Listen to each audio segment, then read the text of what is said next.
భారతదేశ విద్యార్థి ఉద్యమాల గురించి మనం లిఖించుకున్నప్పుడు George Reddy, Osmania, Arunadhara, comrade George Reddy పేరు లేకుండా మనం లిఖించడం లేదు అని చెప్పడానికి ఏమాత్రం అదోశక్తపడాల్సినటువంటి అవసరం లేదు.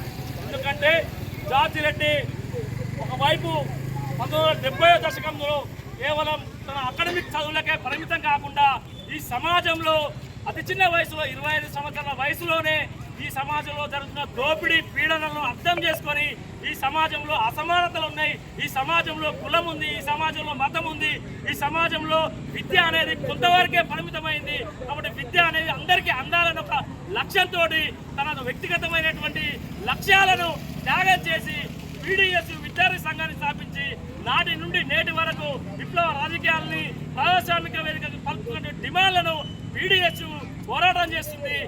అలాంటి కామ్రేడ్ జార్జి రెడ్డి ఈరోజు ఒక వీరుడు మరణం, మరో వీరుడు పుట్టుక అనేట్టుగా జార్జి రెడ్డి మరణం, అంబేద్కర్ జననం కూడా యాదృచ్ఛికమైనటువంటి సందర్భం.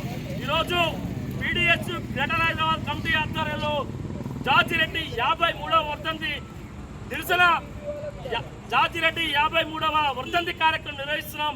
ఈ కార్యక్రమానికి ముఖ్యులుగా వచ్చినటువంటి పీడీఎస్ జాతీయ నాయకులు కామ్రేడ్ మహేశ్వరని మాట్లాడాల్సిందిగా కోరుతూ ఆహ్వానిస్తున్నాం.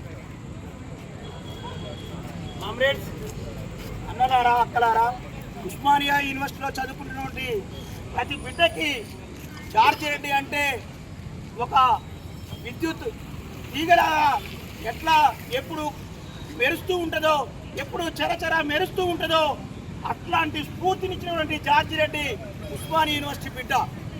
ఈ ఉస్మానియా యూనివర్సిటీ బిడ్డ చనిపోయి 53 ఏళ్ళు అవుతా ఉంది. అప్పుడు బతుకున్నప్పుడు భూస్వాముల పిల్లలకి, మతోన్మాదులకి ఎట్లయితే లాగులు దడిచాయో జార్జి రెడ్డి చనిపోయి 53 ఏళ్ళు అవుతున్నా కూడా ఇప్పటికీ పాలకులకు అట్లనే లాగులు దడుస్తూ ఉన్నాయి.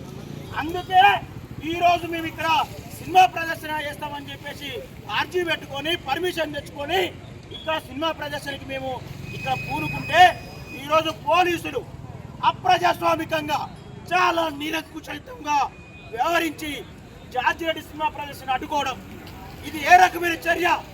ఇదా ప్రజాస్వామ్య పాలన అని చెప్పేసి మేము ఈ సందర్భంగా రేవంత్ రెడ్డి సర్కారును, ఓఈవీసీని, ఓఈ యాజమాన్యాన్ని మేము ప్రశ్నిస్తూ ఉన్నాం. ఎందుకు మీకు లాగులు దడుస్తూ ఉన్నాయి? ప్రగతిశీల విద్యార్థులు ఇప్పటికీ వస్తే మీ అవినీతి మీద ప్రశ్నిస్తారని చెప్పేసి మీకు భయపడతా ఉందా?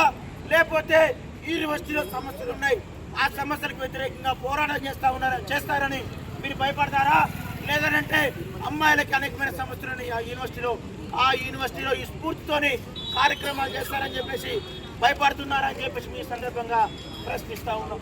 ఎందుకు ఈరోజు జార్జి రెడ్డి సినిమాను అడ్డుకోవాల్సి వచ్చింది? ఎందుకు వేసినట్టు తీయాల్సి వచ్చిందని చెప్పేసి ఈ సందర్భంగా మేము అడుగుతూ ఉన్నాం.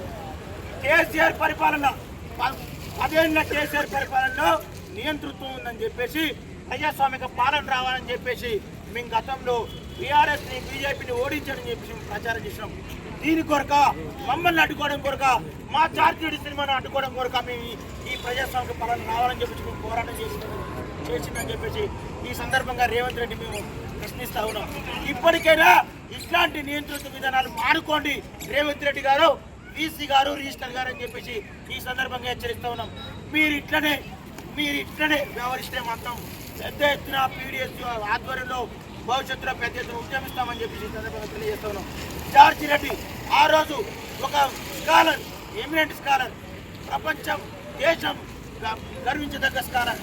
అట్లాంటి జార్జి రెడ్డి స్మరించుకోవడానికి ఇక్కడ అవకాశం లేదని చెప్పేసి ఈ సందర్భంగా వీళ్ళందరూ కూడా మాట్లాడుతూ ఉన్నారు.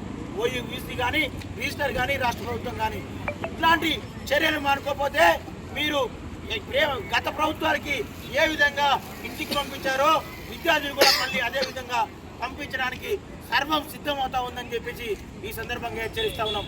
జార్జి రెడ్డి ఇప్పటికీ చనిపోయి 53 ఏళ్ళు అవుతా ఉంది. 53 ఏళ్ళు అయినా కూడా తన స్ఫూర్తి, చైతన్యం ఇంకా విద్యార్థులకు పోతా ఉంది. లక్షలాది మంది విద్యార్థులు వాట్సాప్ ధరను కూడా ఈరోజు జార్జి రెడ్డికి అందిస్తున్న ఒక స్థితి ఉంది. కాబట్టి ఈ సిచ్యువేషన్ మనందరూ కూడా అర్థం చేసుకొని జార్జి రెడ్డి ఆనాడు ఏదైతే కళలు కన్నాడో అందరూ సమానంగా బతకాలి, కులం ఉండొద్దు, మతం ఉండొద్దు, అందరికీ విద్య, వైద్యం, ఉపాధి రావాలని చెప్పి కళలు కన్నాడు. ఆ సమాజం కోసం మనం ముందర పోరాటం చేయాలని ప్రజాస్వామిక తెలంగాణ, ప్రజాస్వామిక ఉస్మానియా యూనివర్సిటీ కోసం కూడా మనందరం కూడా పోరాటం చేయాలని చెప్పేసి ఈ సందర్భంగా తెలియజేస్తున్న ఈ అవకాశం గురించి ధన్యవాదాలు తెలియజేస్తున్నాను.